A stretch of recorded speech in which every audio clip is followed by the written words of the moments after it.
Hi! Magandang araw po sa inyo. Ang video na ito ay tungkol sa kung paano ang tamang pag-pronounce ng mga 26 letter sounds of the alphabet.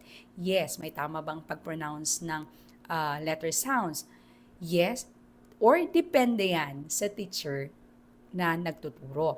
Pero ang sisiguraduhin ko sa inyo ay effective ito dahil matagal ko nang ginagamit itong mga letter sounds na ito sa pagtuturo ng reading. Kaya tapusin mo ang video na ito kung gusto mong magkaroon din ng effective reading ang iyong mga anak. So, kung ngayon lang tayo nagkita, ako si Joy Lee, sa akong teacher ng focus lang ay reading at tinuturo ko ito right after class, during weekend, and even vacation. Ito lang po talaga ang pinili kong subject na i-tutor or ituro right after class.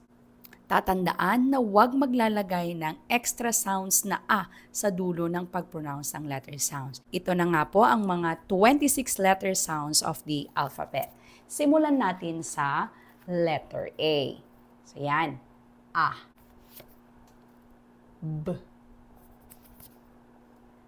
K, D, E, F, G, H, I, J, K, L, M, N, O,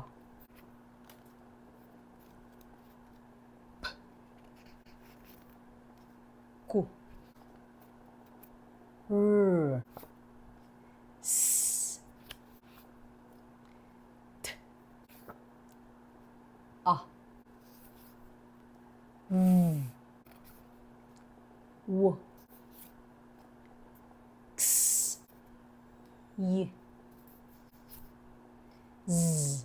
So yan ang mga 26 letter sounds of the alphabet. Tatandaan na huwag lalagyan ng extra sounds sa dulo. Ko ba sinasabi ang tamang pag-pronounce ng letter sounds for beginners na dapat simulan ng tama ang letter sounds? Kasi kung hindi, sayang ang oras. Ang kalaban natin kasi yung oras. Na naman na magtuturo ka, na ituro mo na dati, and then pag nag-blend na kayo, nagturo ka na ng word, hindi pa rin alam, nahihirapan, sayang ang time, babalikan mo na naman ulit. Yes, nangyari sa akin yan. Kaya naman mga parents, kung gusto natin tulungan ang mga bata, alam ko na gusto niyo rin pong maging hands-on sa inyong mga anak at naniniwala ako na kayo mga magulang ang first hand na dapat magturo sa inyong mga anak. Kaya samahan niyo ako sa channel na ito na sabay-sabay po tayong matutunan ang mga basic skill ng reading.